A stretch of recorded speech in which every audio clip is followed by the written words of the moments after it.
तो आज का ये वीडियो होने वाला है स्टॉक सिलेक्शन फॉर टुमारो। अगर हम लोग इंट्राडे ट्रेडिंग करना चाहते हैं तो हम लोगों के पास एक स्टॉक का सिलेक्टेड होना बहुत इंपॉर्टेंट है। कल क्या ट्रेड करेंगे वो हमें आज पता होना चाहिए, या फिर कल अगर मार्केट में ही कुछ सिनेरियो बनता है तो कौन सा स्टॉक को छोड़ना है और कौन से स्टॉक में ट्रेड लेना है, ये पता लगाना सबसे इंपॉर्टेंट है। तो ये वीडियो में मैं आपको बताऊंगा कि कैसे आप ये चीज कर सकते। लेकिन उससे पहले जो इंपॉर्टेंट बात मैं आपको बताता हूं, देखो पिछले आपको स्ट्रेटेजी वाला पार्ट जो मैंने ऑप्शन का बताया, वहां पे मैंने बताया आपको एक गोल्डन फॉर्मूला जिसको यूज करोगे और इसको आप कंसिस्टेंट यूज कर सकते हो। लेकिन जब बारी आती है स्टॉक में ट्रेड करने का ना, तो ये गोल्डन फॉर्मूला यहाँ पे रूल एप्लीकेबल नहीं होता। मतलब वो जो स्ट्रेटजी है वो तो आप एप्लीकेबल कर ही सकते हो स्टॉक में, या फिर आप इन्वेस्टमेंट में भी कर सकते हो। सारा कॉन्सेप्ट लगभग वही होने वाला है। बट वो जो फॉर्मूला कि डेली मैं वो चीज लगा दूंगा, किसी भी रैंडम स्टॉक में मैं वो फॉर्मूला लगाऊंगा, कहीं पे भी लगाऊंगा, वो नहीं होने वाला। इसका रीजन पहले जानना जरूरी है। जैसे कि मैंने पहले भी बताया कि if you want to break the rule, आपको रूल का पता होना बहुत इंपॉर्टेंट है। तो आज मैं आपको रूल बताऊंगा और कैसे इस चीज को यूज करना है वो भी बताऊंगा। देखो सबसे पहले हम लोग बात करते हैं थोड़े चैलेंजेस के बारे में जो कि इंपॉर्टेंट है। पहला चैलेंज क्या होता है ना, आप जब इंडेक्स ट्रेड करते हो या फिर इंडेक्स का ऑप्शन या फिर इंडेक्स का फ्यूचर, एक ही चीज को आपको देखना है, वो क्या है, निफ्टी 50। और अगर बैंक निफ्टी करते हो तो निफ्टी 50 एंड बैंक निफ्टी। लेकिन जब आप स्टॉक में ट्रेड करते हो तो बहुत सारा चीज पे ध्यान देना जरूरी हो जाता है। स्टॉक में कोई न्यूज है कि नहीं है, स्टॉक का क्या कैरेक्टर है, क्योंकि हर स्टॉक अलग अलग टाइप से मूव करता है। आईटीसी जैसा मूव करता है, एसबीआई कार्ड वैसा मूव नहीं करता है, अमर राजा बैटरी वैसा मूव नहीं करता है, एचडीएफसी का मोमेंटम अलग है, रिलायंस अलग टाइप से मूव करता है। तो हर स्टॉक का एक अलग मोमेंटम है। जैसे कि आप अगर निफ्टी 50 में करते हो तो आपने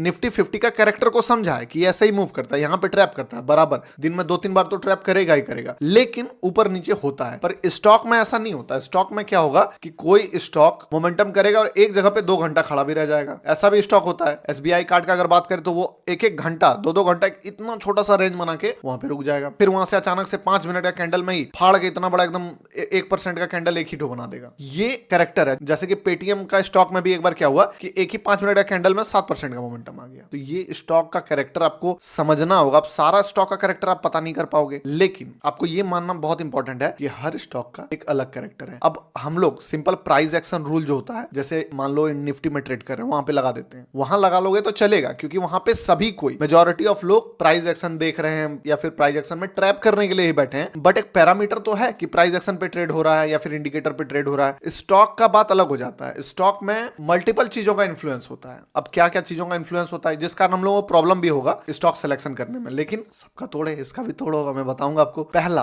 अगर आपसे मान लो कोई पूछता है कि मार्केट क्या है, बुलिश है, बियरिश है, कैसे बताओगे? आप जाते हो निफ्टी 50 को देखा आपने, 1% प्लस में है निफ्टी 50 और लगभग 1.1% बैंक निफ्टी भी प्लस में है। तो क्या बोला आपने? मार्केट बुलिश है, सुपर बुलिश है। लेकिन अब आप अगर पॉइंट ऑफ व्यू बना रहे हो, आपको लग रहा है नहीं निफ्टी में बाय करना चाहिए।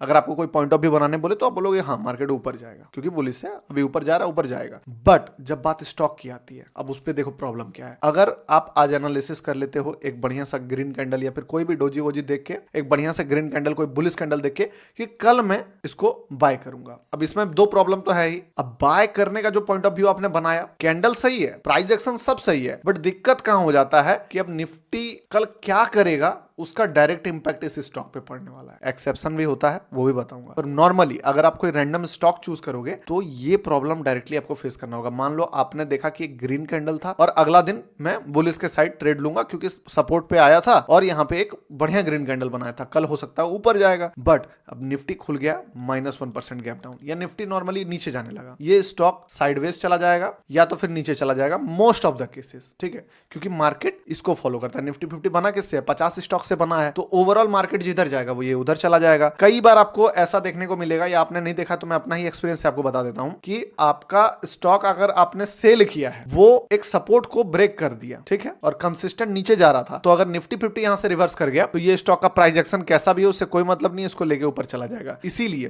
प्राइस एक्शन आपको सबसे ज्यादा वहां देखने को मिलेगा जहां सबसे ज्यादा ट्रेड हो रहा है। सबसे ज्यादा ट्रेड हो रहा है Nifty 50, Nifty bank Nifty, fin Nifty, Nifty के ऑप्शन, फ्यूचर पर। यहां पे आपको नॉर्मली ज्यादा प्राइस एक्शन देखने को नहीं मिलेगा। अब अगर आपको एक सेफ साइड खेलना है कि डेली ट्रेड लेना है, सिक्योर एकदम दिमाग लगा के, तो फिर देखो, अब अगर आपको डेली एनालिसिस करना है, ट्रेड करना है, तो ज्यादा बेटर आपके लिए यह है कि आप निफ्टी में ही ट्रेड करो या फिर बैंक निफ्टी में ट्रेड करो, क्योंकि यहां पे आपको एक ही चीज को देखना पड़ेगा। अगर आपने किसी तरह ये पता लगा लिया कि हाँ निफ्टी का प्राइस एक्शन बता रहा है कि ऊपर जाएगा, तो बस आपके लिए एक ही चैलेंज रहेगा कि सही एंट्री लेना है। अगर वो ऊपर जाने का होगा तो चला जाएगा ऊपर, लेकिन आपको किसी पे डिपेंडेंट नहीं रहना है कि भाई ये अगर नीचे चला चला गया तो निफ्टी को खींच लेगा, वो ऊपर चला जाएगा तो नीचे खींच लेगा। क्यों?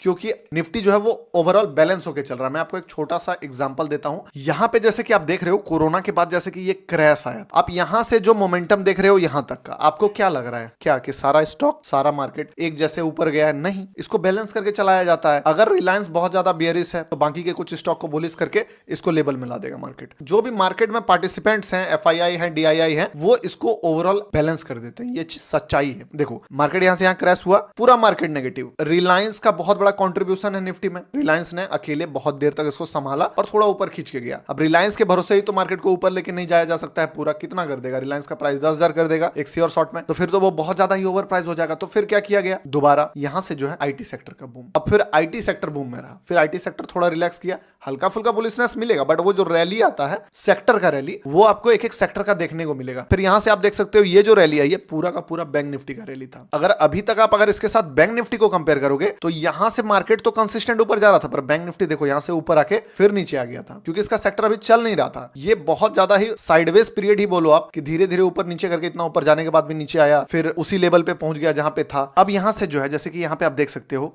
2 नवंबर से इसका मोमेंटम स्टार्ट होता है। यहां से लेके एक कैंडल, आप इतना बड़ा कैंडल देख रहे हो, यहां तक वो सपोर्ट करता है। फिर क्या लाइफ टाइम यही इसको सपोर्ट करेगा? इसका मोमेंटम तो यहीं पर 15 फरवरी 2021 को खत्म हो गया। मार्केट तो इसके ऊपर और जा रहा है ना, चाहे निफ्टी बैंक निफ्टी गिरे, बट मार्केट को तो ऊपर जाना है। इसी टाइप से सेक्टर को रोटेट कर करके अल्टीमेटली मार्केट को मूव कराया जाता है। उसी टाइप से जब 5 मिनट कैंडल हो या 10 मिनट कैंडल हो, यहां पे भी सेम चीज होता है। निफ्टी 50 में आपका कोई स्टॉक कितना भी बुलिश हो, कोई स्टॉक कितना भी बेयरिश हो, अगर वो उसको बहुत ज्यादा ऊपर लेके गया है, साथ में कुछ स्टॉक जो है वो आपको डाउन में दिखेंगे, ताकि निफ्टी बैलेंस हो जाए। हाँ, कभी कभी निफ्टी बुलिश होगा, बट बहुत रेयर केस है कि बहुत ज्यादा ट्रेंड आपको देखने को मिले। जब मिलेगा कंसिस्टेंट हो सकता है लगातार ट्रेंड मिल जाए, साइडवेज रहेगा तो बहुत ज्यादा टाइम तक साइडवेज रहेगा। मार्केट ऐसे ही काम करता है। तो अगर कोई बंदा निफ्टी को डेली ट्रेड करता है या बैंक निफ्टी को डेली ट्रेड करता है, तो ऑलमोस्ट वो एक ही टाइप का इंस्ट्रूमेंट, तो ऑलमोस्ट वहां पे वो प्राइस एक्शन को फॉलो कर सकता है। जो भी रूल वो पढ़ा है वहां पे इस्तेमाल कर सकता है, क्योंकि वहां पे वो चीज चल रहा है। लेकिन स्टॉक में जैसे मैंने बताया कि पहला कि स्टॉक का कैरेक्टर कैसा है, दूसरा जो है वो आपका स्टॉक जो है उसका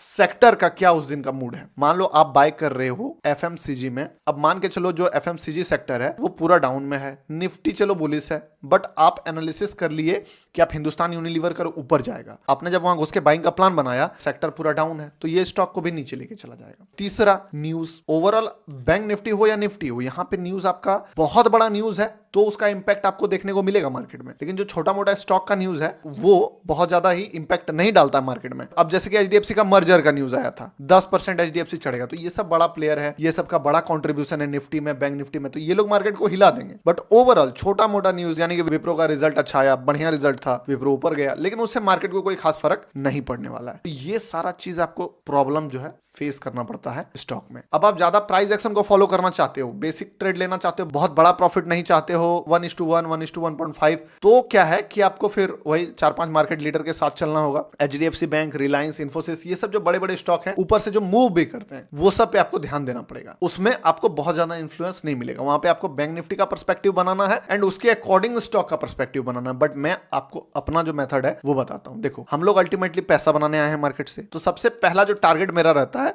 वो रहता है कि मैं वाइल्ड मोमेंटम को पकड़ूंगा। अब मार्केट का एक, जैसे ये सब मैंने बताया आपको डिसएडवांटेज स्टॉक का, कि स्टॉक को आप सिर्फ प्राइस एक्शन के बेस पे जज नहीं कर सकते हो, मल्टीपल वेरियस है, सारा चीज जो है जिसका इंपैक्ट उस पे रहता है उससे वो इन्फ्लुएंस होता है। मैं कितना भी उसको एनालिसिस कर लूं, अगर निफ्टी वहां से गिरने लगेगा तो मेरा बुलिश स्टॉक भी नीचे जाने लगेगा। बट एक एक्सेप्शन है, वो ये है कि कोई स्टॉक अगर स्ट्रॉन्ग ट्रेंड में चल रहा है वो कभी ये रूल को फॉलो नहीं करता। मैंने क्या बताया पहले, रूल आपको बता दिया सारा चीज, फिर मैं बता रहा हूं कि कैसे रूल को ब्रेक करना है। कोई भी स्ट्रॉन्ग ट्रेंड में घुसा हुआ स्टॉक आपको ये रूल को ज्यादातर फॉलो नहीं करेगा। अगर ये रूल काम करता है उसको सपोर्ट कर सकता है, मार्केट बेयरिश हो ले, लेकिन अगर स्टॉक ट्रेंड में है वो अपना कैरेक्टर को फॉलो करेगा, वो अपना ट्रेंड को फॉलो करेगा। और बुलिश स्टॉक का एक ही कैरेक्टर होता है, ऊपर जाना। सुपर बुलिश स्टॉक का एक ही कैरेक्टर होता है, वहां पे कैरेक्टर भी आपको नहीं दिमाग लगाना है। कैरेक्टर का बात कहां आ जाता है, जब आप कोई रैंडम स्टॉक को पकड़ोगे। लेकिन जब आप स्पेसिफिक होकर ट्रेंड वाले स्टॉक को पकड़ोगे ना, तो आपका कैरेक्टर का टेंशन खत्म हो गया, आपका मार्केट का लफड़ा खत्म हो गया कि निफ्टी क्या कर रहा है, बैंक निफ्टी क्या कर रहा है, और साथ ही आपको वो सेक्टर अंदर का लफड़ा जो है वो खत्म हो गया। बचा न्यूज कुछ बढ़िया है उसमें ऑलरेडी, इसीलिए वो ट्रेंड में है। साफ सा बात है,